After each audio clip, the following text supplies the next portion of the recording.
Gracias, hermanos. Le vamos a bajar un poquito el volumen.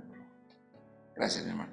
Bueno, pues me da mucho gusto saludarles en esta tarde y pues sé que hemos estado atentos a esta adoración, a esta alabanza, glorificando al Señor, pero espero que todavía en su corazón aguarde este deseo de recibir con deseo, con ansia, la palabra del Señor. Por favor, ocupen su lugar, mis hermanos. Muchas gracias. Siguiendo las temáticas para nuestra hermana Yosabet y para la edificación de la misma iglesia, hemos de estudiar también en esta tarde un tema muy importante. Me gustaría que la hermana Yosabet no estuviera ahorita con los niños, que estuviera aquí, si me pueden apoyar.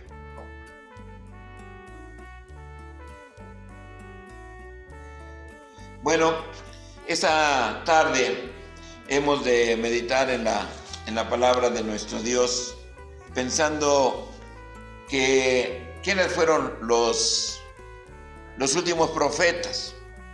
Tal vez nos relacionamos con el profeta Isaías 800 años antes de Cristo, o nos relacionamos un poco con el profeta Daniel, aproximadamente 600 años hasta el año 500, ¿verdad? 30 y tantos, porque él todavía fue hasta el imperio de Persia, estuvo ahí. Y después hubo otros profetas que en ese tiempo fueron compañeros. La mayoría de los profetas fueron en el tiempo 700, 600, contemporáneos de algunos de Isaías, de Jeremías. Pero aunque el último libro de la Biblia hable de Malaquías, en realidad hubo tres últimos profetas que persuadieron al pueblo. Uno de ellos fue también el profeta Ageo. Y cuando nosotros meditamos en que estos profetas pues hablaron persuadiendo al pueblo primeramente de la restauración del templo de Jerusalén después del cautiverio, y hablaron del Mesías, o específicamente Malaquías, que hacía referencia de que habría de nacer ese sol de justicia en medio del pueblo. Y es así como aproximadamente 200 años después, sin profeta, aparece un varón llamado Juan el Bautista. Se le considera a Juan el Bautista también como un profeta, porque él no venía de ninguna pertenencia sacerdotal o perteneciente a la tribu de Leví, como tal, como profeta, como sacerdote. Sin embargo, era un varón que estaba aparejado por nuestro Dios para preparar el camino de nuestro Señor Jesucristo, la predicación. Este hombre, pues cuando él se manifiesta, tiene su vida, su nacimiento, algo hermoso, procedente de un padre que sí era sacerdote, o que fue sacerdote como fue Zacarías, pero él no le vemos participar a Juan dentro del sacerdocio, sino su padre, y cae esta suerte sobre su padre, quien oficia, y es ahí justamente donde dice la Escritura que Dios oyó la oración de este hombre, del cual más tarde pues concibe.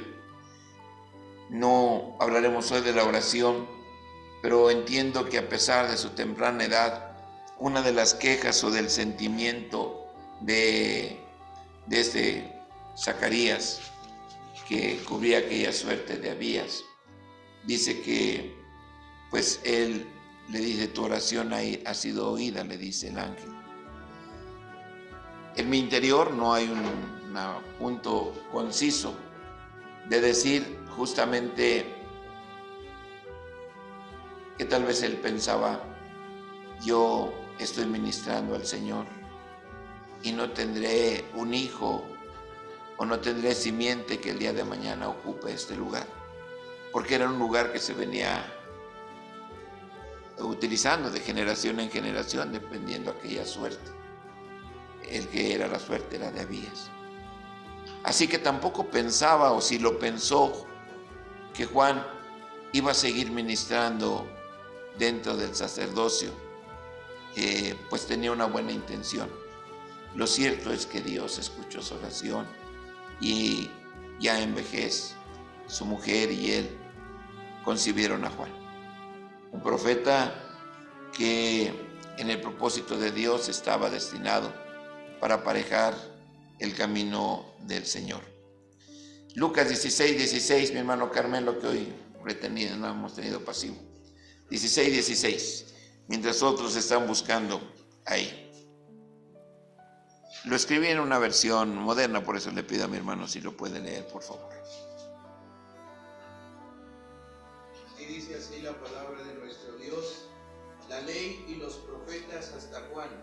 Desde entonces el reino de Dios es anunciado, y quien quiera se esfuerza a entrar en él. Amén. Amén. Quiere decir que a pesar de que hubo un tiempo en que no hubo profetas manifiestos, continuaron, como dije, con el sacerdocio, pero no con el vínculo de profeta, aunque un profeta se le consideraba un cantor, se le consideraba también alguien que hablaba en el nombre del Señor, como era también el ministerio. Pero dice, la ley y qué, y los profetas. El Señor utiliza también esta frase para decir, ahí tienen a la ley y ahí tienen a los profetas, escúchenlos. Mas sin embargo, dice desde Juan, hablando que a partir de Juan vendría una nueva dispensación, en donde la expresión dice, desde entonces el reino de Dios es anunciado. Entonces, ¿desde cuándo es predicado este evangelio? No se me decaigan ahorita con ese ánimo. ¿Desde cuándo? No. De la ley y los profetas hasta Juan el Bautista es anunciado ¿qué? El reino. El reino de los cielos, el reino de nuestro Señor Jesucristo, lo empieza a anunciar ¿quién? Juan. Y eso es el énfasis que queremos ver. Dije, los profetas vinieron hablando ciertamente de la ley, vinieron hablando acerca de las cosas que acontecerían a ellos, a Israel, el templo, aún también el nacimiento de nuestro Señor Jesucristo. Pero aquí lo importante que vemos es las palabras que dice, y cualquiera o quien quiera, una expresión de invitación voluntaria, de un libre albedrío, y quien quiera, ¿qué, hermanos? Se esfuerza a entrar en él. ¿En qué él? En el reino de los cielos. En el reino de los cielos.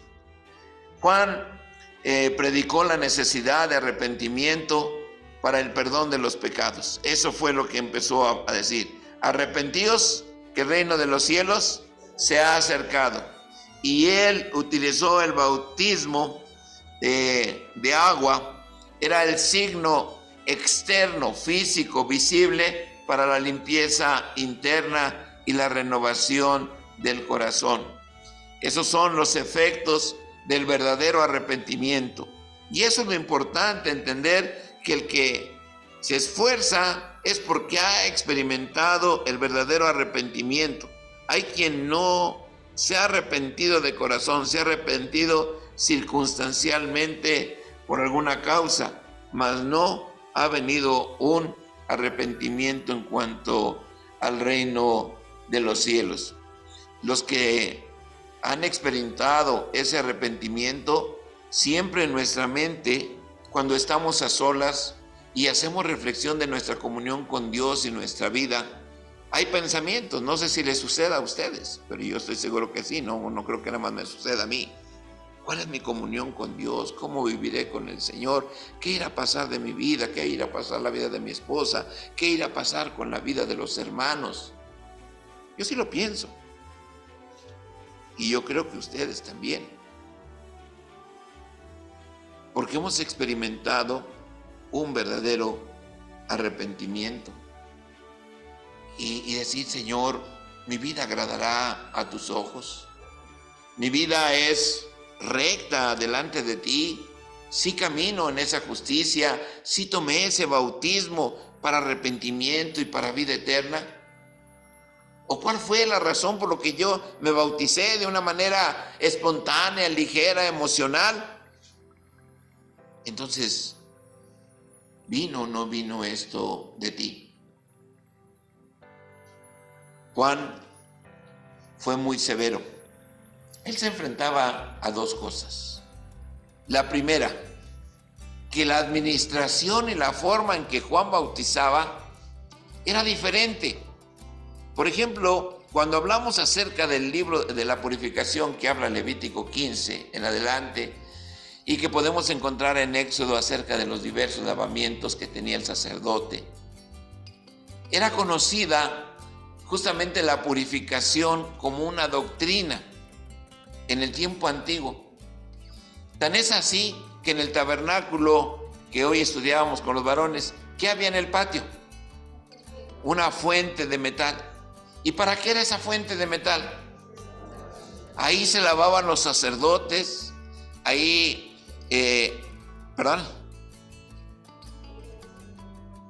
sí, también su persona con el agua, al igual que habló el hermano de los espejos, también esa parte era algo que el hombre miraba su propio rostro en esa fuente de metal.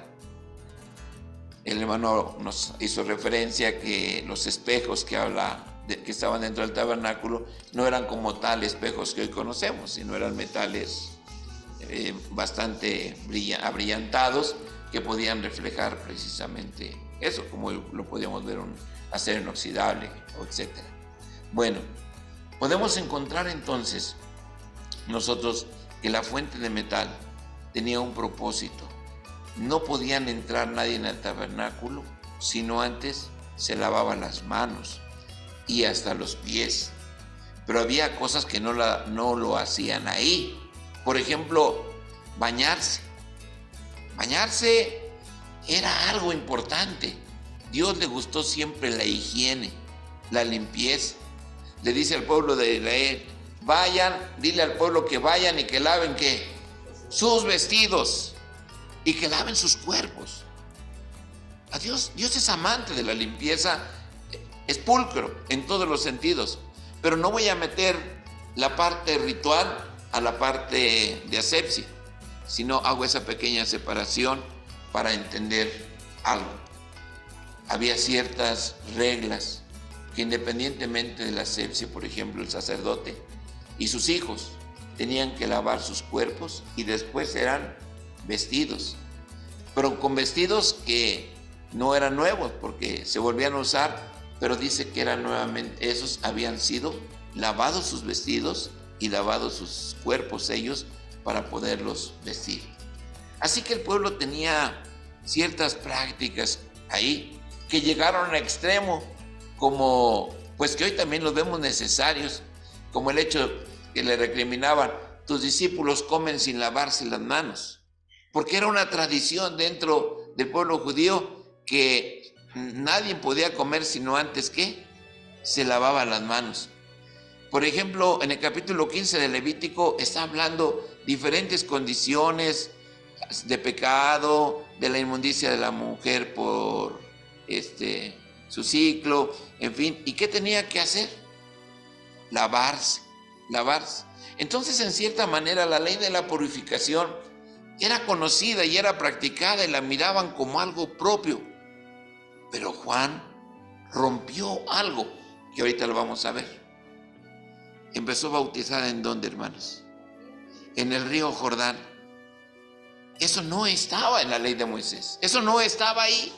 Conocían el lavamiento y por eso había una discusión, y hubo una discusión muy grande entre los fariseos, los escribas y con Cristo, de tal manera que provocaron al Señor Jesús y el Señor Jesús les hace una pregunta. ¿El bautismo de Juan es de los cielos o es de los hombres? ¿Por qué llegaron a ese extremo de esa pregunta? Porque ellos entendían la purificación que era necesaria, pero no estaban tal vez convencidos la manera en que Juan lo estaba haciendo en el río Jordán. Y ellos la pensaron, porque así lo dice la Escritura. Si le decimos que es de los cielos, nos van a decir, ¿por qué no lo hacemos? Y si contestamos que es de los hombres, ¿por qué no lo haces?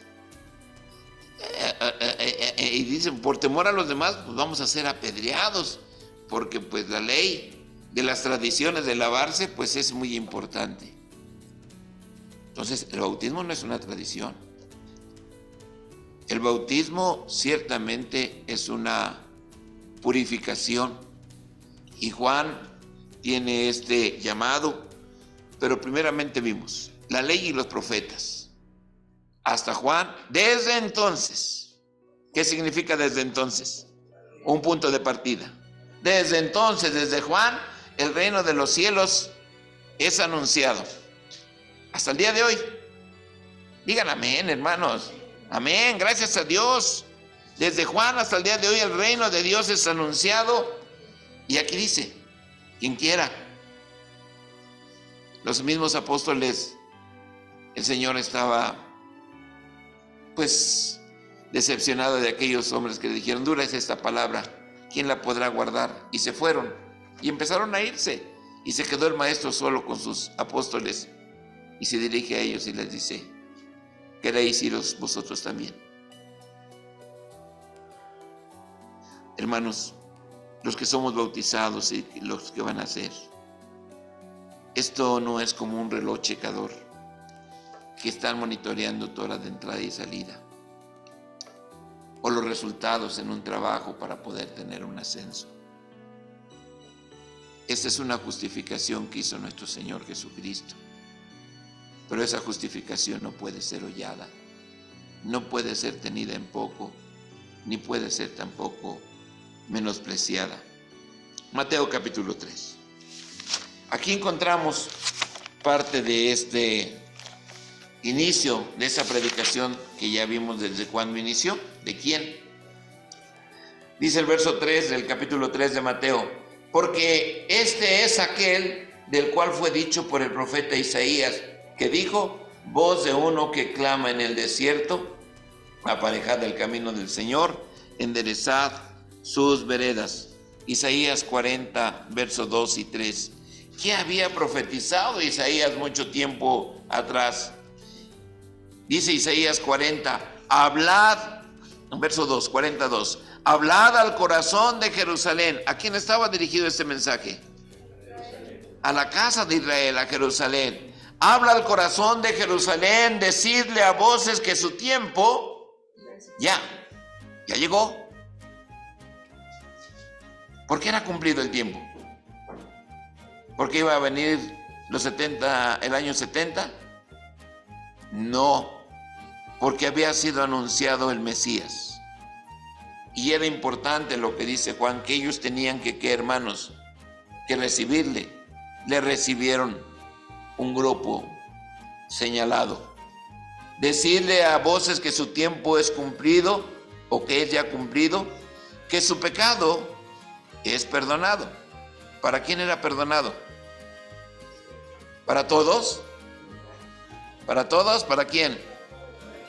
Para aquel que aceptara a quién, hermanos, a Cristo. Porque el que no acepta a Cristo, ¿le serán perdonados sus pecados?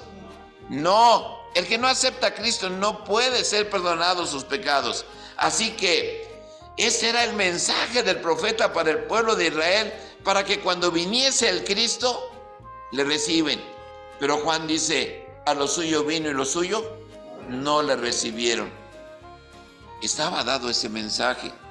Mas sin embargo dice todavía la Escritura, que doble ha recibido de la mano de él por todos sus pecados. Y hace referencia, aunque Isaías no lo había visto, ya estaba diciendo, ya recibió el doble. Asiria, Babilonia, Antíoco Epífanes, la abominación espantosa, las persecuciones del pueblo, que al doble que ha recibido de sus pecados. Voz que clama en el desierto, barred el camino a Jehová, enderezad la calzada en la soledad a nuestro Dios. Justamente cuando vino aquel varón, dijo, hoy se ha cumplido, como el Señor también pronunció el capítulo 61, Juan también dijo, hoy se ha cumplido la voz del profeta Isaías. Verso 4, Y tenía Juan su vestido de pelos de camellos y una cinta de cuero alrededor de sus lomos, y su comida era langostas y miel silvestre. Entonces salía a él Jerusalén y toda Judea y toda la provincia de alrededor del Jordán. No es el momento, pero después, quiero conocer dónde estaba el río Jordán, de dónde fluía el río Jordán, dónde estaba el desierto de Judea, hacia dónde descendía ese desierto, hacia Jerusalén. Ciertamente cuando decimos la palabra desierto, ¿qué pensamos? Soledad. Sin embargo, era un camino transitado que conducía a Jerusalén en aquel tiempo. ¿Y dónde se puso Juan el Bautista? Justamente allí, en esos caminos. Y hablaba a las gentes y les decía que generación de víboras. Verso 5. Entonces salía a él Jerusalén y todo Judea y toda la provincia de alrededor, y eran bautizados en él, en el Jordán, confesando sus pecados. Querían meterse algunos por gusto.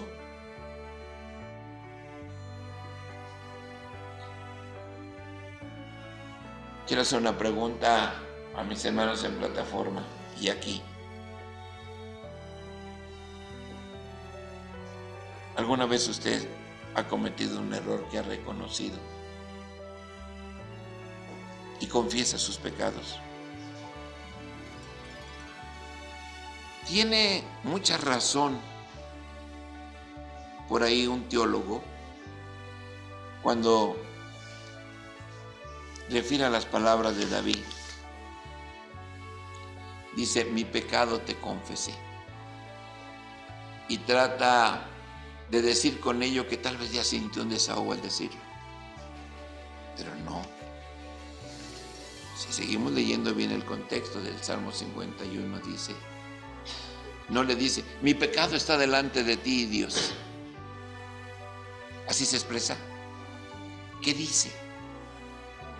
Mi pecado está delante de mí.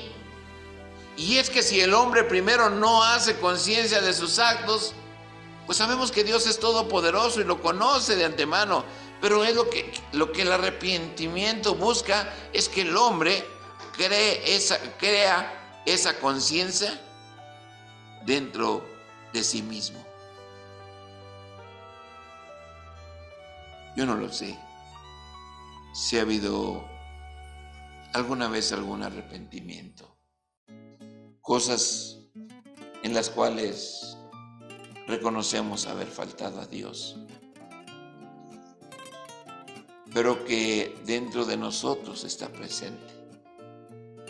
La actitud de aquellos que descendían, primeramente estaban acostumbrados que si ellos habían tocado muerto, habían hecho alguna cosa y su cuerpo estaba inmundo, la purificación del agua era necesaria. Pero ahora iba más profundo, que reconocieran sus pecados. Muchos vinieron a Juan y se bautizaron. Hoy no lo hacemos, hermanos, pero la Biblia dice que ellos confesaban que, hermanos, quiere decir que su pecado era ¿qué?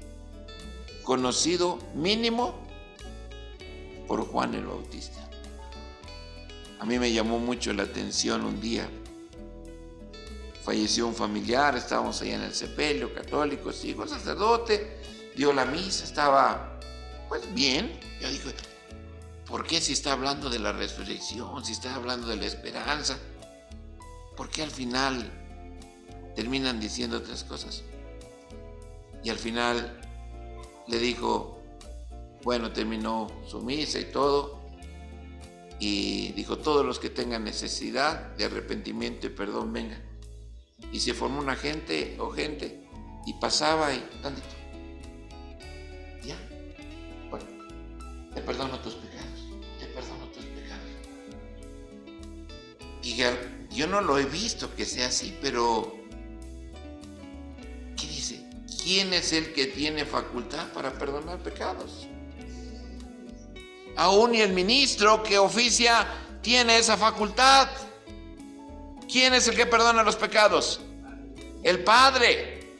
Porque hemos pecado, como dice la parábola, he pecado contra ti, Padre. He pecado contra ti y contra el cielo, contra el Hijo y contra el Padre. He pecado contra ti y contra el cielo. No soy digno de ser llamado tu hijo. Hermanos, ¿qué es confesión de pecados?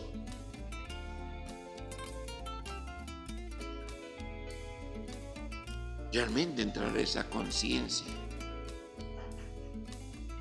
¿Por qué me bautizo? Hay quien dice, es que yo no he pecado. Si alguno dice que no ha pecado, dice Juan, ¿a quién hacemos mentiroso? Hacemos mentiroso a Dios. Luego entonces, ¿qué vamos a entender?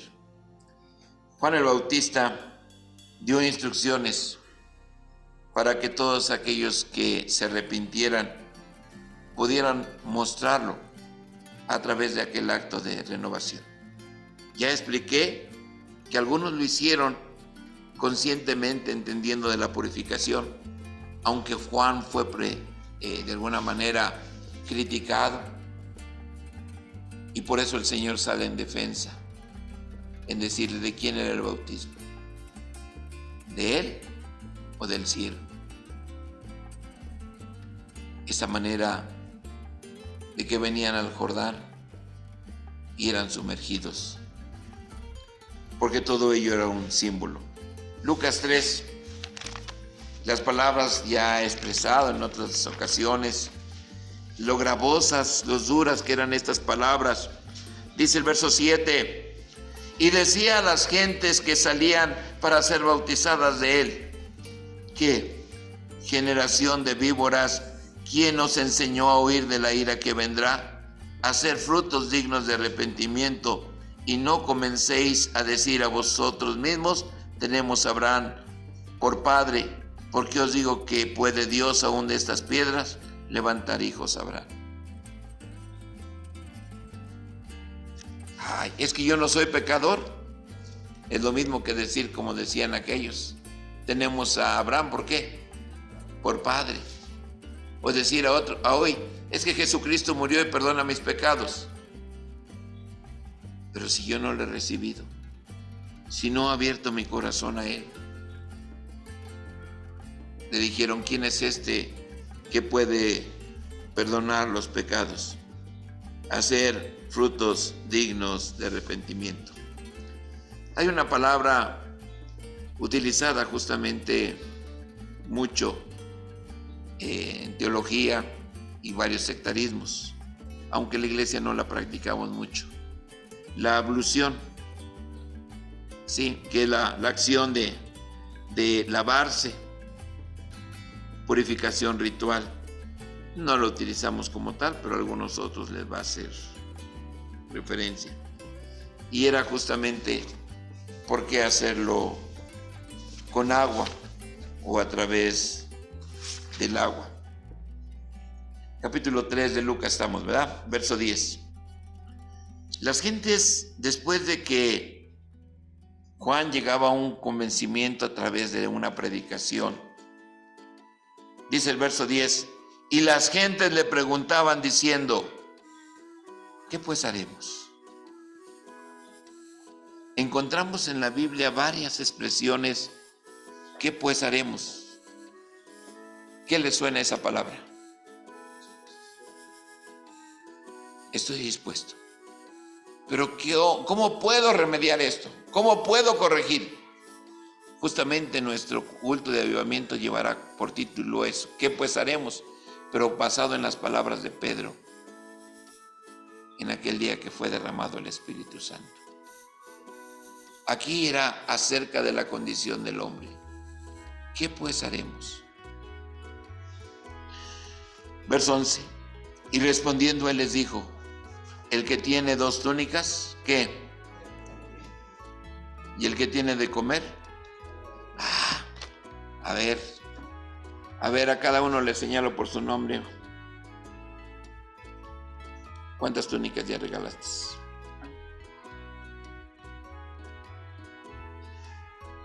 ¿Cuántas bocas has dado de comer?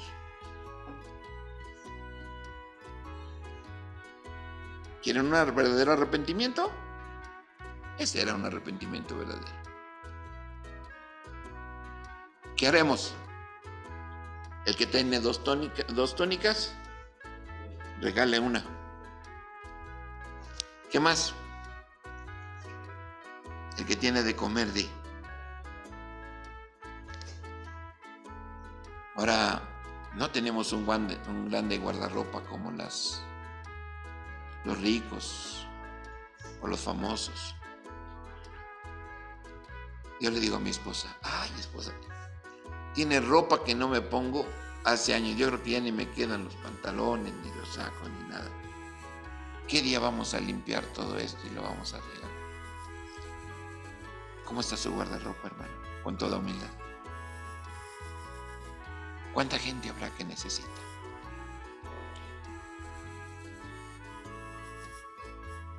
No hemos actuado de ese corazón.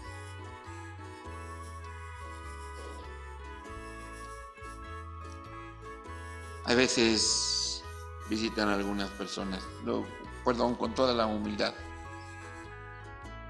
Digo, porque lo aprendí de mi hermana Ana de por la vía Gelacia.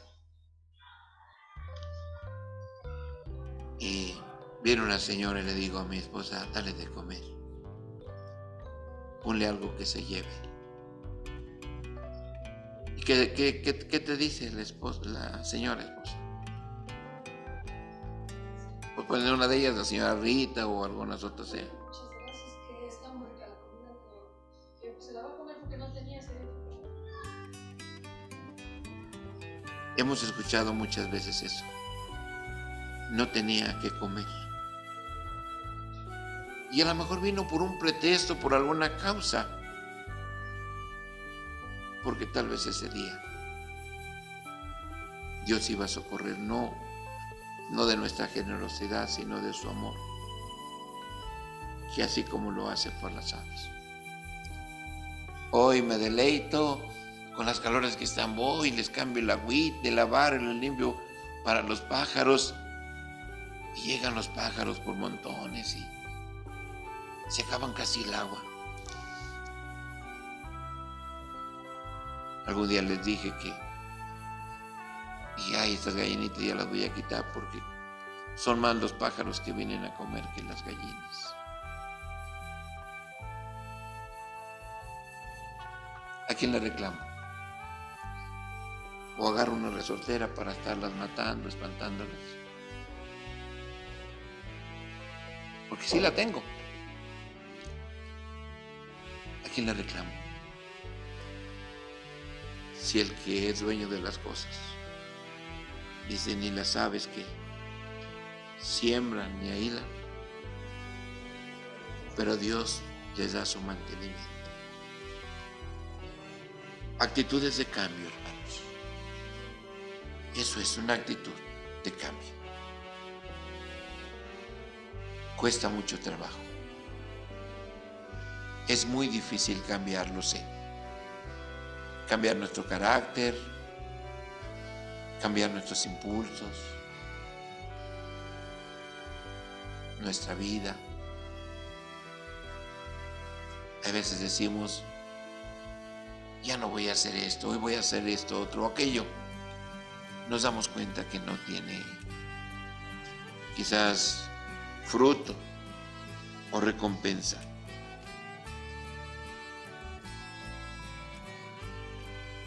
En Juan capítulo 9 hay un suceso, un milagro que hace el Señor Jesús. Y creo que siempre lo he leído desde el punto de vista milagro, siempre lo he leído desde el punto de vista aquel acto de misericordia del Señor. Pero hoy quiero compartirlo con ustedes desde otro punto de vista. Verso 6. Bueno, ya en los versos primeros nos dice que era un hombre ciego ¿desde cuándo? Desde el nacimiento. ¿Cuál era el pensamiento de los hombres? Que era pecador y que pues a lo mejor él no, pero a lo mejor sus padres o alguien, pero era pecador, por eso había nacido ciego. Y dice, este dicho, bueno, el Señor le pidió misericordia y dice, esto dicho, escupió en tierra, hizo lodo con la saliva y untó con el lodo sobre los ojos del ciego. Eso nos lo imaginamos y podíamos pensar qué tanta saliva necesitamos para hacer una pequeña masita. Ya, siendo literales. El Señor preparó y la untó. El ciego tal vez no se dio cuenta si lo había preparado con agua o con su saliva. Lo cierto que lo único que sintió que tenía que en sus ojos algo, y ese algo pues era lodo. Verso 7. Y díjole, ve, lávate en el estanque de Siloé, que significa, si lo interpretares, enviado. ¿Por qué el Señor no le dio ahí mismo la vista? Pregunta número 1. Porque la gente lo juzgaba como ¿qué? Como un pecador.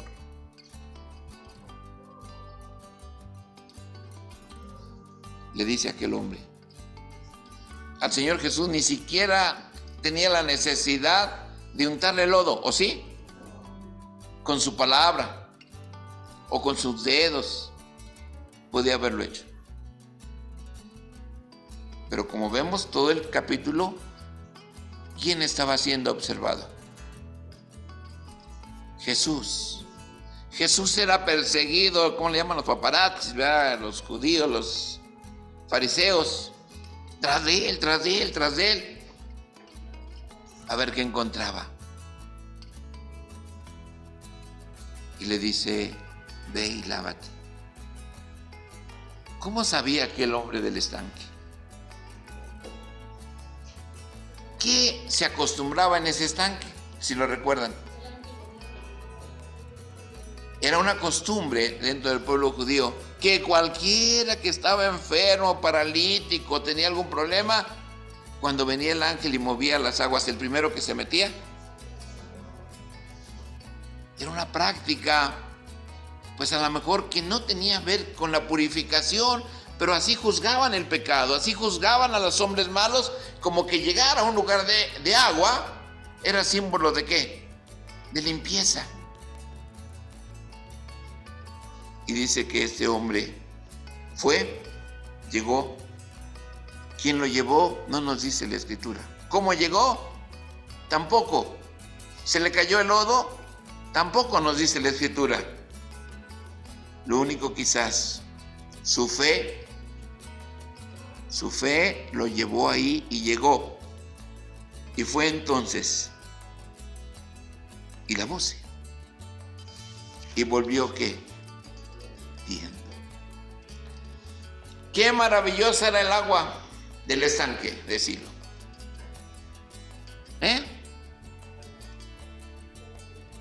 Era el agua lo que... ¿Qué era, hermanos? ¿Por qué el Señor no lo manifestó antes? Era necesario. A veces era un símbolo. Era un camino en el que han pasado tantos años. ¿Sería el primer intento que alguien le daba el primer remedio para recibir la sanidad? Yo creo que no. Pero él creyó en fe. Hermana Yosabet, para nosotros hace 8 días, para los pastores, nos gozamos. Se sorprendieron un poquito mis hermanos ministros, la manera como espontáneamente sentí el deseo de orar y de dar gracias a Dios por encontrar un lugar virgen Y la oración fue para pedirle al Señor, guarde ese lugar, para que ahí la fe de su pueblo pueda ser consolidada.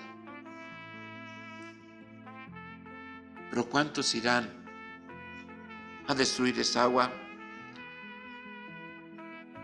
Porque las gentes que llegaban a Juan no llegaban por ver, porque no les hablaba en el río Jordán. Les hablaba en dónde, hermanos, en el desierto, en los caminos. Y si ellos se convencían, ¿a dónde los traía? Los traía al Jordán. Y eso fue lo que sucedió con este ciego.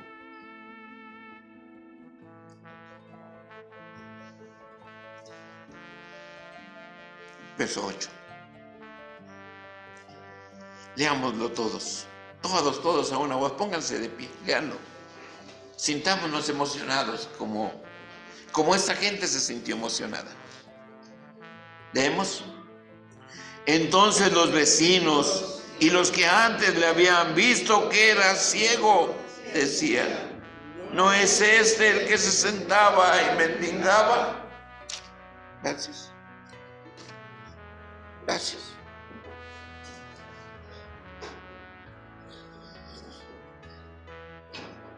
Ya no somos ese hijo pródigo que mendigamos. Hoy tenemos abundancia de pan, hermanos.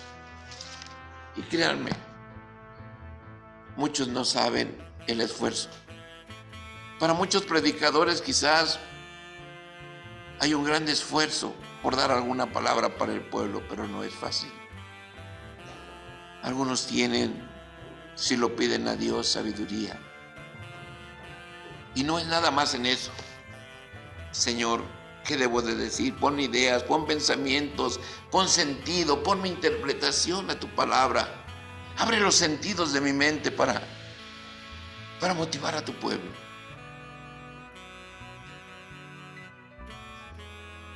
La gente estaba maravillada. ¿Era el único enfermo? ¿Era el único ciego?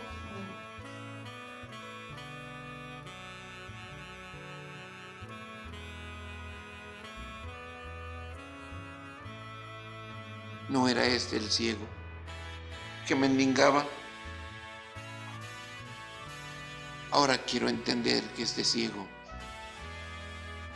no tan solo estaba ciego, estaba sucias sus ropas. Aunque él procurara en su alcance limpiarse, él no podía ver. Él no podía ver si se vestía bien, si se ponía bien sus túnicas o lo demás. Pero le fueron abiertos sus ojos. Y ahora sí va a ser diferencia entre lo limpio y lo no limpio, entre lo impuro y lo puro. Hermanos, esa es la diferencia que Dios va haciendo en nuestra vida cuando alguien se arrepiente. Cuando alguien va aprendiendo a hacer diferencia entre lo limpio y lo impuro. Por eso Juan termina diciendo: el que es sucio, ensúciese más. Yo hace rato le estoy invitando, lleven a sus niños, porque tal vez el día de mañana le van a preguntar: ¿qué es esto, papá? ¿Qué es esto, mamá? Y le diremos: esta es la fe de los que lavan sus ropas en la sangre del Cordero, en los que quieren vestir ropas limpias, en los que desean que el Señor transforme su vida.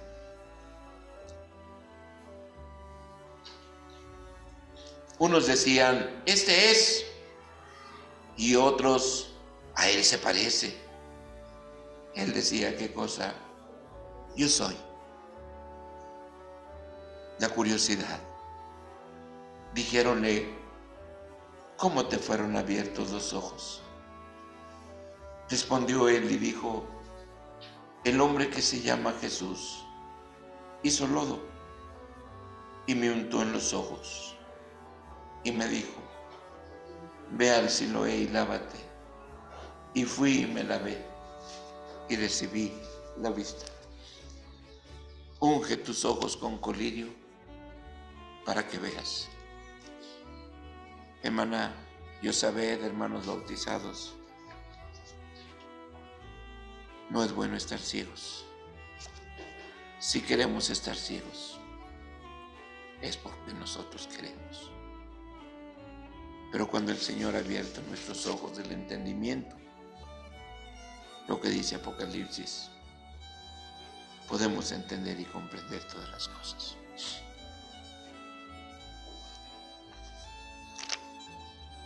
Hace 41 años que me bauticé, casi 42, ahora en abril. Perdón, 18 de marzo, fue 18 de marzo. 42 años.